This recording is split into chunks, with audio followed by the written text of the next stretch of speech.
레이스 대 플라야는 돌이 산책하는 곳이라고 할 수 돌이 있습니다. 산책. 이게 99년 동안 뭐 미스터리로 남았다고 했잖아요. 이 돌이 계속 움직이는 게 아니더라고요. 예, 그래서 움직이다가 멈추고 우리가 안 볼 때 또 움직이고 소년중앙 그런 거 보면 맨날 나와요. 돌아가세요. 매년 나와요. 소년중앙의 그 버뮤다 삼각지. 예. 예, 외계인이 만든 포탈이다. 거기서 사라진 비행기는 우주 어딘가에 가 있다. 근데 버뮤다 삼각지대의 가장 큰 문제는 뭐냐면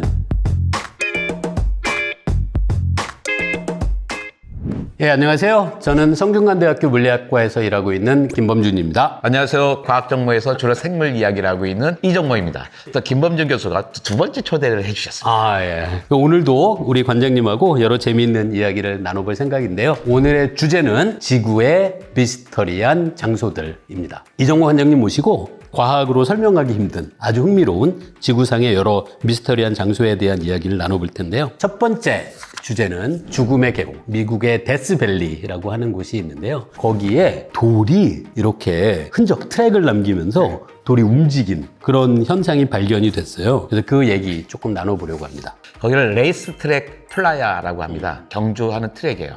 레이스 트랙. 네, 레이스 트랙. 그렇군요. 네, 근데 플라야는 PLYA인데 영어에 이런 단어가 없잖아요.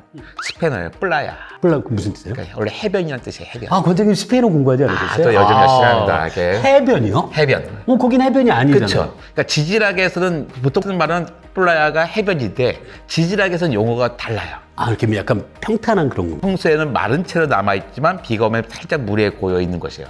그래서 평평한 소금 평지나 마른 호숫바다를 그러니까 플라야라고 합니다. 주로 사막에 있겠죠, 당연히. 물이 증발하고 남은 강물이 소금이나 이게 뭐 점토가 막 바닥에 축적되어 있는 것이 플라야. 그 예를 들어서 우유니 사막 같은 것도 그냥 플라야가 돼. 해변은 아니지만. 그러니까 레이스 트랙 플라야라는 것은 경주 트랙처럼 마른 호수평지라는 뜻이죠.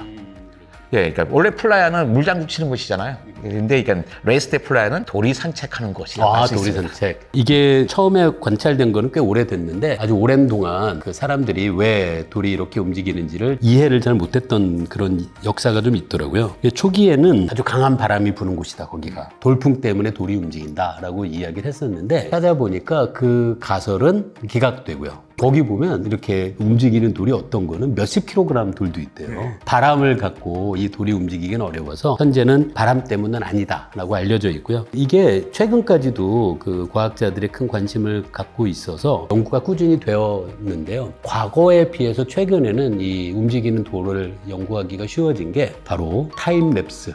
카메라 때문이죠, 카메라. 카메라로 오랜 기간 동안 촬영을 한 다음에 그걸 빨리 돌려가면서 돌이 어떻게 움직이는지를 관찰해서 요즘은 많이 알려져 있는 것 같아요. 그러니까 이게 99년 동안 뭐 미스터리로 남았다고 했잖아요. 그러니까 남은 이유가 간단하더라고요. 과학자 보지 못했기 때문이에요. 그렇죠. 가보면은 트랙은 있는데 움직인 거는 못 본 거예요. 이 돌이 계속 움직이는 게 아니더라고요. 그래서 움직이다가 멈추고 우리가 안 볼 때 또 움직이고. 그래서 이 원인을 찾아내는 데 오래 걸렸는데요. 이게 아까 그 관장님이 얘기한 어떤 기상학적인 조건, 그게 이 돌이 움직이는데 굉장히 중요해요. 돌이 있으면 거기에 얇은 얼음이 끼고 그 다음에 그 얼음이 녹는 과정에서 돌 주변에는 얼음이 남아있고 그 얼음 바깥쪽에는 이미 녹아서 물이라면 돌이 올라가 있는 이 얼음 전체가 움직일 수 있다는 거예요. 그게 좀 신기하더라고요. 이게 움직이는 조건이 만들어지는 게 쉽지가 않아요. 그러니까 일단 얼음이 어느 정도 녹아서 얇은 얼음층이더라도 그 아래는 물이 있어야 돼요. 그러니까요. 그러니까 밤새 얇은 얼음이 돌 아래에 생긴 다음에 아침이 되면 얼음이 깨지면서 돌 밑에 물이 스며들어요. 이때 또 필요한 게 있어요. 바람이 필요합니다. 바람이 불어서 이게 살짝 쑥 밀어줘야 되는 거예요. 우리 저희 컬링처럼. 맞아요. 네, 하는 거죠. 그게 또 재밌는 게 언뜻 생각하면 바람으로 이게 움직이는 게 신기하긴 한데 돌 주변의 얼음의 면적이 충분히 넓으면은 이 얼음판 위를 스쳐가는 바람이 돌에만 작용하는 게 아니라 얼음 전체에 작용하고 돌은 얼음하고 한 덩어리가 되어 있으니까 얼음이 밀려가면서 돌도 그쪽 방향으로 밀어내는 그런 거죠. 그 다음에 딱 얼음 사라지니까 이거 어떻게 왔지? 그렇죠. 뭐 하고 있는 거죠. 저는 이 움직이는 돌 보고 어렸을 때 사실 꽤 위험한 거였던 것 같은데 관장님은 그런 경험 있으세요? 봄 돼서 이제 얼음이 개천에서 녹기 시작할 때 동네 아이들이 모여갖고 얼음배를 타요. 그런 게 있는데 저는 좀 모범생이었어요. 절대로 뭐 어른의 심려를 끼칠 일은 안 자격이 없습니다. 그치, 얼음 배가 만들어지는 조건이 비슷해요. 그러니까 강이 전체가 꽁꽁 얼어 있으면 얼음 배를 못 하잖아요. 녹기 시작해야 돼. 그러면 그때 기억나는 게 동네 아이들이 다 모여서 얼음을 어느 정도 크게 떼어내거든요. 그리고 그 위에 올라가서 그거를 이제 가운데 구멍을 내고 막대기를 그렇죠. 긴 막대로 밀어야 되죠. 그러면서 움직여 다니는 거예요. 그래서 이 움직이는 돌 보니까 딱 얼음배 탄 돌. 아, 그렇군요. 저는 무슨 생각이냐면 저거 있잖아요. 집에 있는 거 로봇 청소기. 로봇 청소기 움직이는 게 비싼 것 같아요. 쓱쓱 움직이잖아요. 그쵸, 그쵸, 예. 로봇 청소기 했어요. 그냥 그래서 이제 카메라가 정말 중요하다. 왜 그런 거 있잖아요. 봐야지 아는 거잖아요. 카메라가 없었으면요. 그 레이스트랙 플라이어는 정말로 영원한 미스터리로 남아 있었을 거예요. 그 조건이 진짜 아슬아슬하거든요. 얼음이 다 없으면 안 움직이고, 얼음이 꽁꽁 얼어 있어도 안 움직이고, 그리고 아슬아슬한 기상 조건이 만들어져야 되는데 또 적절한 강도의 바람도 있어야 되고. 지층도 적당히 해줘야 돼요. 네, 그래서 이거 굉장히 신기한, 하지만 그래도 이해할 수 있는, 이걸 이해하는데 가장 큰 기여한 건 이제 카메라의 타임랩스 기능입니다. 자, 다음에 또 저 어렸을 때도 이 기사 진짜 많았거든요.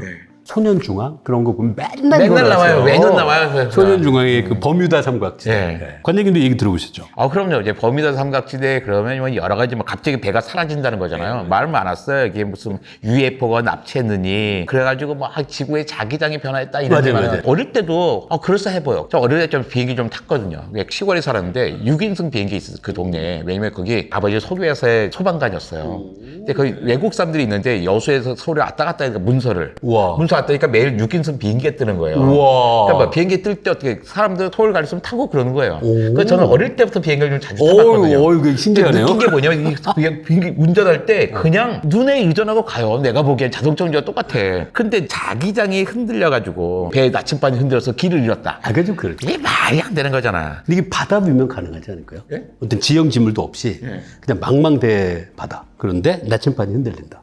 그럼 흔들리면 그 조금 가다가 좀 던가면 이리로 가면 되지.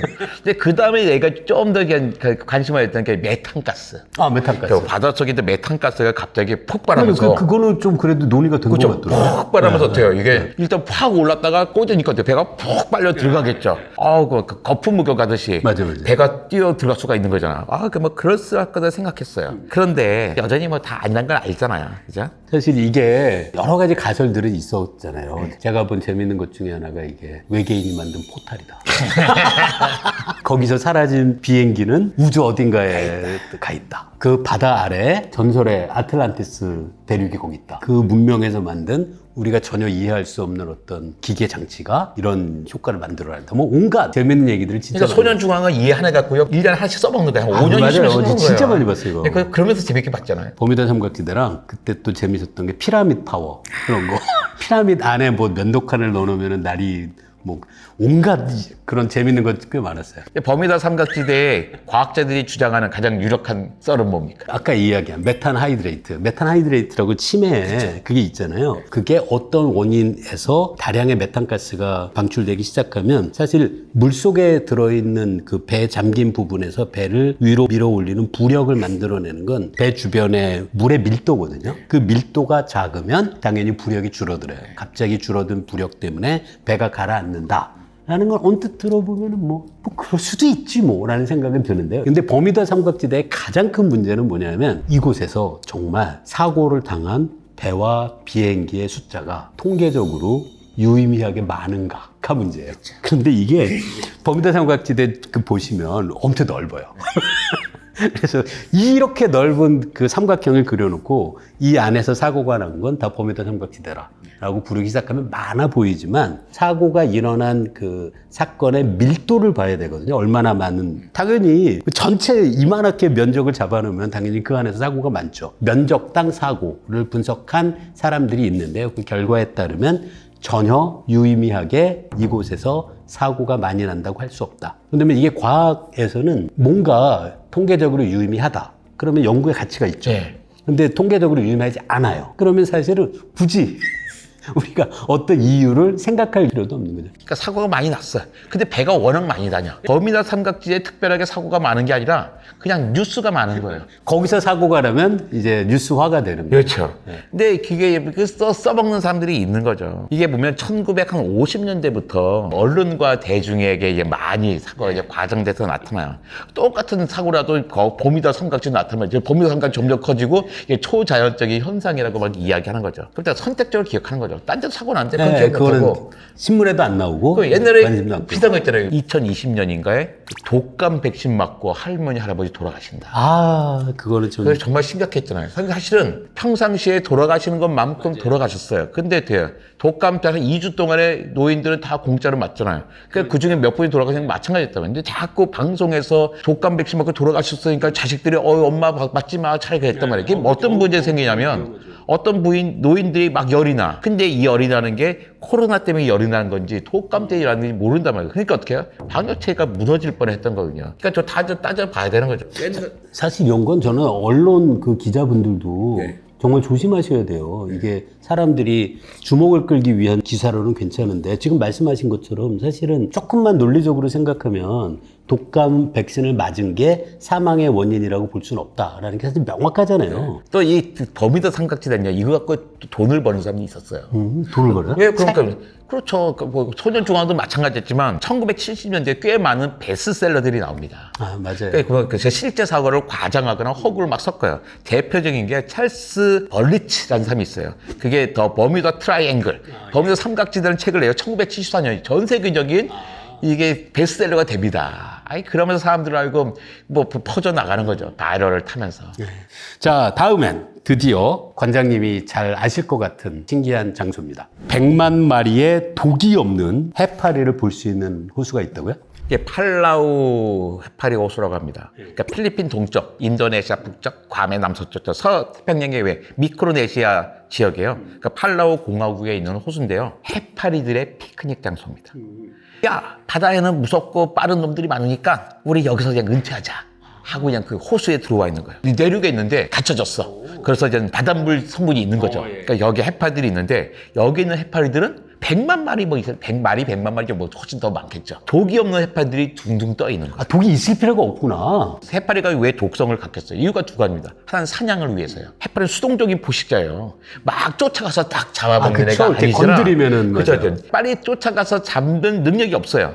대신 가까이 있는데 촉수로 딱 찔러가지고 이제 지나가는 플랑크톤이나 작은 물고기를 순식간에 이제 마비시켜서 움직여서 삼켜버린 거죠. 만약에 해파리에 독이 없다. 그건 그냥 투명한 젤리 덩어리에 이제 불과합니다. 또 하나가 뭐냐면 자기 방어예요. 해파리 되게 연약하잖아요. 흐물흐물한 덩어리란 말이에요. 쉽게 잡아먹힐 수가 그렇죠. 있어. 그냥 뭐 뼈도 없고 뭐. 또 뭐 거북이도 삼켜먹고 그러잖아요. 그러니까 촉수를 건드린 순간 독을 쏴서 자기를 막는 거예요. 물고기, 바닷거북, 심지어 이 인간도 독 때문에 해파리를 멀리 하려고 하잖아요. 일정에 뭐 죽을 정도 아니지만 너 혼나? 이렇게 겁을 주는 거예요. 근데 해파리 독의 정체는 뭐냐면 대부분 신경독입니다. 신경독이나 또 세포 파괴독도 있어요. 그러니까 속이 세포에는 3중 구조의 발사 장치가 있어가지고요. 단백질 독소를 탁 피부나 먹이 세포에 주입해요.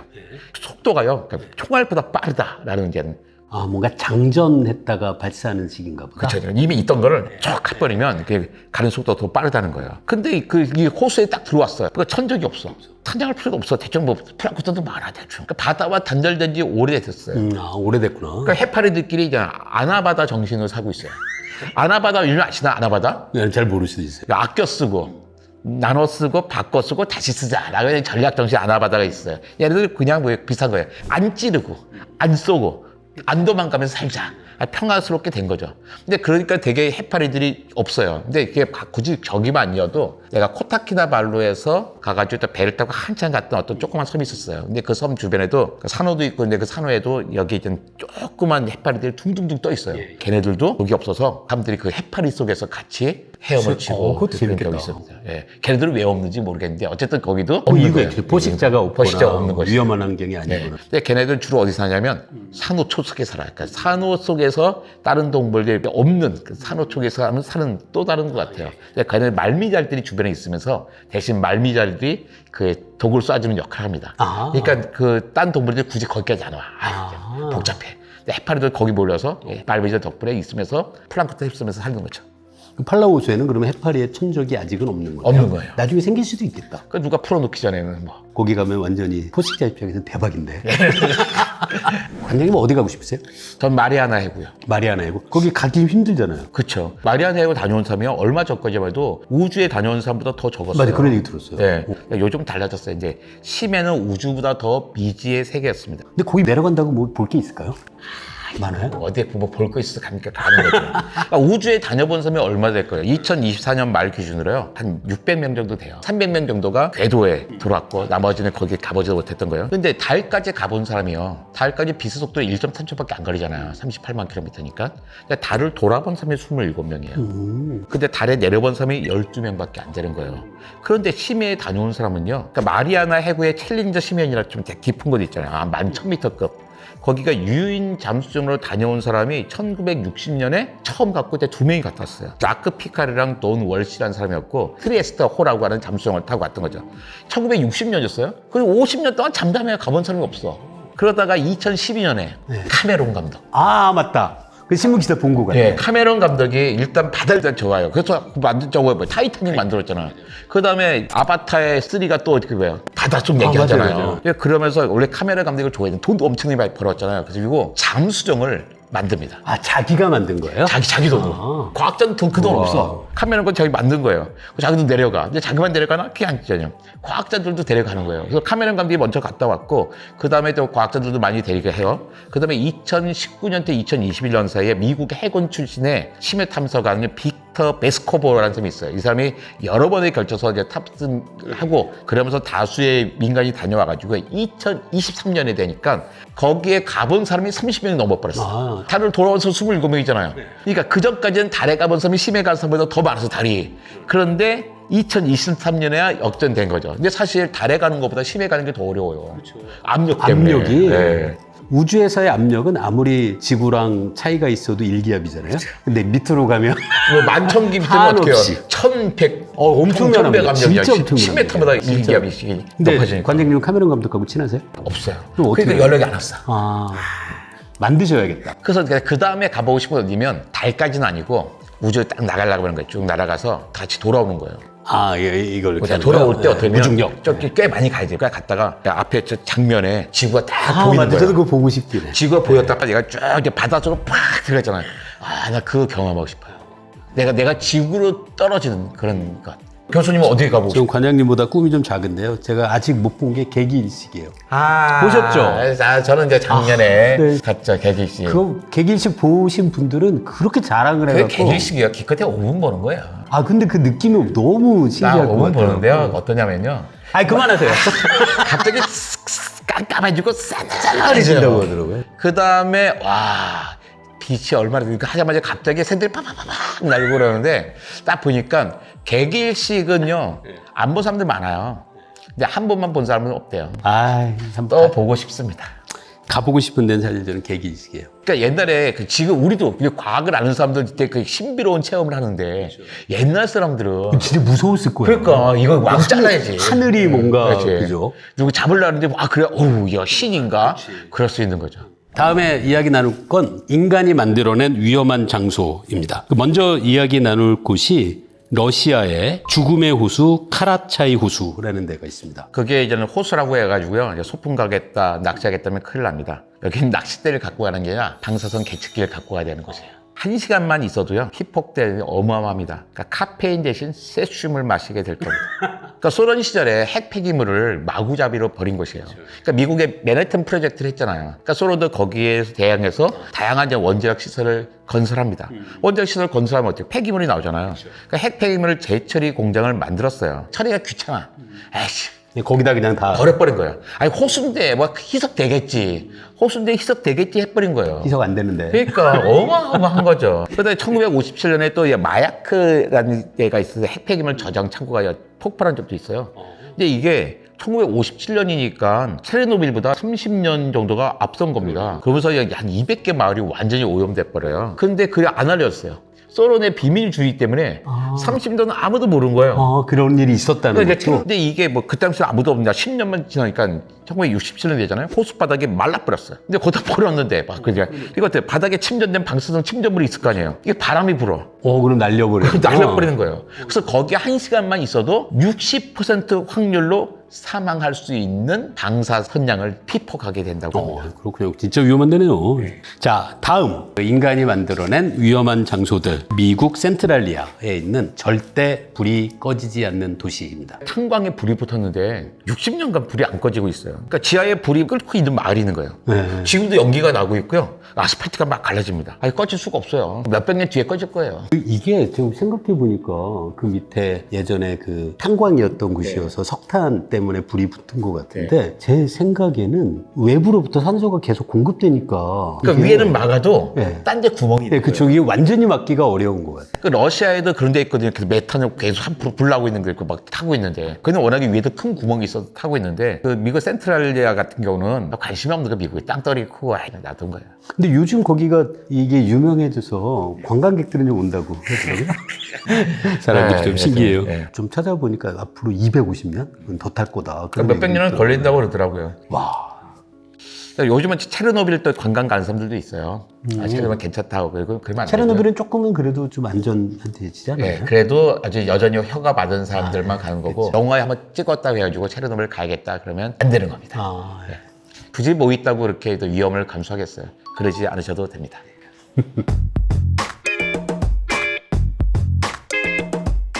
예, 오늘 관장님하고 지구의 여러 미스터리한 이야기들, 신기한 장소들 그런 얘기들 나눠봤습니다. 오늘 어떠셨어요? 너무 재밌었고요. 네. 김범준 교수님도 과학 정보에 한번 나와주세요.